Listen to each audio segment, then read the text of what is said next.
Chairman bar council of India के और साथ ही राज्यसभा के सांसद मनन कुमार मिश्रा जी जुड़ चुके हैं। मनन जी, आपका बहुत स्वागत है आज तक पर। कपिल सिब्बल की ओर से सवाल पूछे गए हैं। मैं तस्वीरें देखकर हैरान था और इस तरह के निजी कार्यक्रमों का प्रचार नहीं होना चाहिए। क्या है जवाब इस पर आपका? नहीं, देखिए, कपिल सिब्बल साहब का हैरान होना उचित है, क्योंकि जब से पार्टी की उन विरोधियों की हार हुई है लोकसभा में, तब से ये लोग बेचैन है। इनको छोटा से छोटा, बड़ा से बड़ा कोई मुद्दा चाहिए था। तो गणेश जी की पूजा, इसमें प्रधानमंत्री जी का शामिल होना, आरती करना, अब इससे बड़ा मुद्दा तो इन लोगों के लिए हो नहीं सकता है। अगर ये किसी इफ्तार पार्टी में हमारे माननीय प्रधानमंत्री जी गए होते, वो चाहे चीफ जस्टिस या कोई जज हो, तो इनको कोई दिक्कत नहीं होती। लेकिन गणेश जी की पूजा में शामिल हो गए हमारे प्रधानमंत्री जी, तो ये तो इनको हैरान होना ही है। लेकिन देश हैरान नहीं है।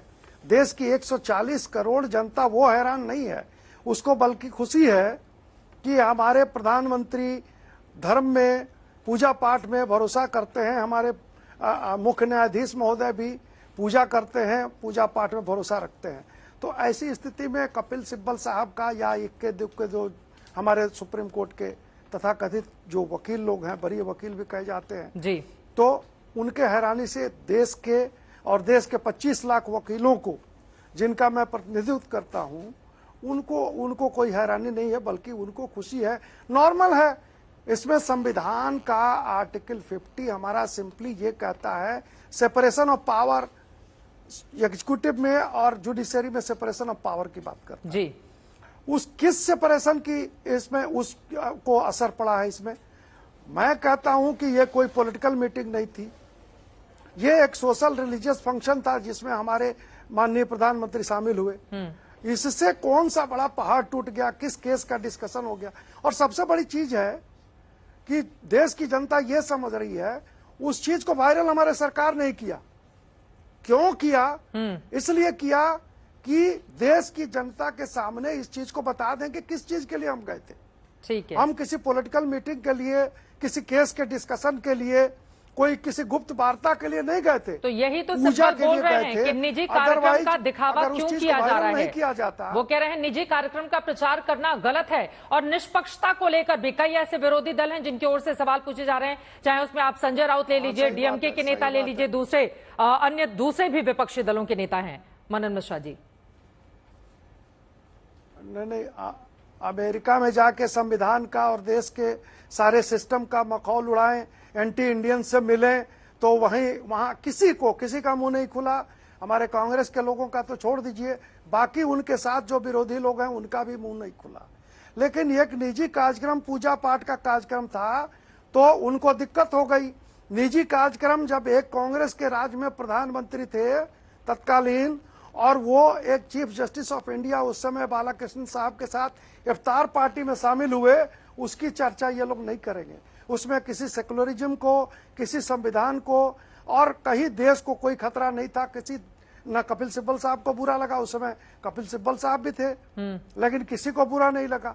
आज चूंकि ये गणेशोत्सव था, पूजा पाठ का माहौल था, और उस खुशी का माहौल में कोई शामिल हो गया हमारा प्रधानमंत्री, तो ये बहुत बड़ी बात हो गई। आप लोग मनन मिश्रा जी जो उदाहरण दे रहे हैं कि ये गणेशोत्सव था इसलिए निशाने पर है, दूसरी तरफ वो इफ्तार पार्टी थी इस वजह से उस पर सवाल नहीं खड़े किए जा रहे हैं। लेकिन दूसरी तरफ से सवाल ये दागे जा रहे हैं कि दरअसल इसको धार्मिक रंग देकर हिंदू मुसलमान क्या करना चाहती है भारतीय जनता पार्टी या फिर आप जैसे लोग, क्योंकि आप चेयरमैन है बार काउंसिल ऑफ इंडिया के, तो ये बार बार इस बात पर जोर देना कि गणेशोत्सव है, धार्मिक कार्यक्रम, वो इफ्तार पार्टी में गए थे तब तो कोई सवाल नहीं पूछा था, क्या समझ में आ रहा है? लेकिन अगर विपक्षी दल इतने सारे सवाल पूछ रहे हैं, इसके पीछे की वजह क्या समझ में आ रही है आपको, मनन जी? नहीं चित्रा जी, एक बात आप भी जानती है, सारा देश जानता है। माननीय मोदी जी केदारनाथ के मंदिर जाते हैं, सारे मंदिरों में जाते हैं, विश्वनाथ टेम्पल में जाते रहते हैं, वो पूजा पाठ करते हैं। और हमारे चीफ जस्टिस ऑफ इंडिया अगर हिंदू हैं और गणेश जी की पूजा करते हैं, और दोनों अगर किसी पूजा में शामिल हो गए, तो इसमें सेकुलरिज्म को कहां खतरा पैदा ले लिया? हम उनसे ये उम्मीद नहीं करेंगे कि वो रोज रोज जो है सो किसी मस्जिद में जाकर नमाज अदा करें। तो इसमें कहाँ किसी धर्म को या किसी संविधान को, किसी देश को खतरा है? भाई हमारा जो धर्म है उसको हम अपना रहे हैं, उसके हिसाब से हम पूजा पाठ कर रहे हैं। तो इसमें किस तरह के सेकुलरिज्म को कौन खतरा पहुंच रहा है? हम किसी दूसरे धर्म का उसका क्रिटिसिज्म नहीं कर रहे हैं, क्रिटिसाइज नहीं कर रहे हैं, हम किसी की आलोचना नहीं कर रहे हैं, हम किसी को बुरा भला नहीं कर रहे हैं। अब हम अपने धर्म को मान के हम उसमें पूजा पाठ कर रहे हैं, तो इसमें कहाँ किसी सेकुलरिज्म को खतरा है? लेकिन उधर से ये भी सवाल आगे जा रहे हैं कि इस तरह के कार्यक्रमों का, देखिए आप राज्यसभा के सांसद भी हैं भारतीय जनता पार्टी से, तो इस वजह से मेरा ये सवाल है, उस तरफ से ये सवाल पूछे जा रहे हैं कि क्या धर्म का राजनीति के लिए इस्तेमाल नहीं करना चाहती है बीजेपी? क्योंकि कई ऐसे बीजेपी नेताओं के ट्वीट भी सामने आए हैं मनन कुमार मिश्रा जी, जिसको लेकर पूछा जा रहा है कि बीजेपी को क्या जरूरत है ये सब करने की। सुप्रीम कोर्ट के आदेश के बाद चित्रा जी सुप्रीम कोर्ट के आदेश के बाद मंदिर बन गया, प्रधानमंत्री जी ने उसमें जाके पूजा अर्चना की, हमारे बीजेपी के लोग जाते हैं, राहुल जी नहीं जाना चाहते हैं। तो अब ऐसी स्थिति में आप बताइए कि इसमें अपना अपना मानना है, अपना अपना धर्म, हम किस धर्म को मानते हैं, किस ढंग से ये करना चाह रहे हैं, तो इसमें कहाँ देश को या हमारे सेकुलरिज्म को नुकसान है? हमने कभी नहीं कहा कि जो मस्जिद में जाना चाहता है वो मस्जिद में ना जाए। हम किसी को फोर्स नहीं कर रहे हैं कि जो गिरजाघर में जाना चाहता है वो गिरजाघर में ना जाए।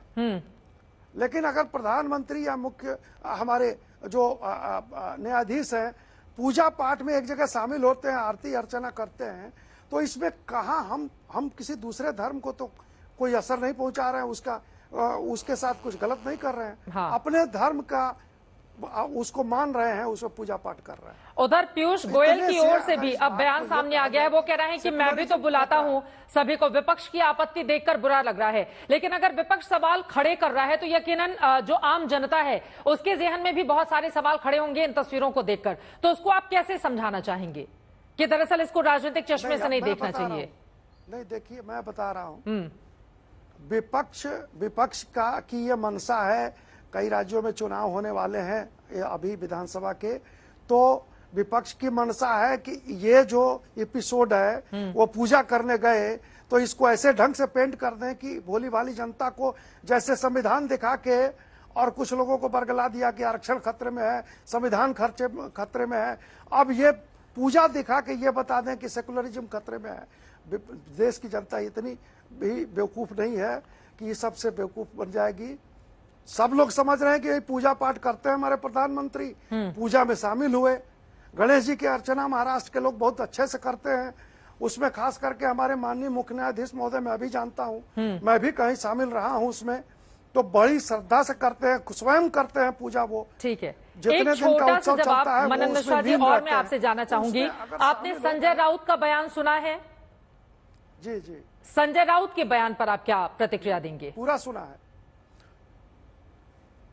संजय राउत जी का बयान, हालांकि बड़े सुलझे हुए नेता हैं, मैं उनकी बहुत कदर करता हूं, लेकिन उन्होंने अपने बयान के साथ साथ जो वेस्ट बंगाल का जो रेप मर्डर का जो प्रकरण है उस पर जो उनका बयान रहा, सुप्रीम कोर्ट ने सुओ मोटो नोटिस लिया, ये देख के कि पुलिस वहां की उसको मामले को रफा दफा करना चाह रही है। पूरे देश के लोग उससे जो है सो आक्रोशित थे, सब पेंड थे, और वैसे घटना का भी उन्होंने आलोचना कर दिया कि सुप्रीम कोर्ट ने और सीजीआई ने क्यों नोटिस लिया, क्योंकि वेस्ट बंगाल का मामला था। अरे भाई, वो कितनी बड़ी दुर्घटना है, और उसका भी ये कहने लगे कि सुप्रीम कोर्ट ने या सीजीआई ने गलत किया, दुर्भाग्यपूर्ण है। मुझे लगता है कि देश की जनता को ये सब चीज अच्छा नहीं लग रहा है। चलिए, बहुत धन्यवाद मनन कुमार मिश्रा जी आज तक से जुड़ने के लिए।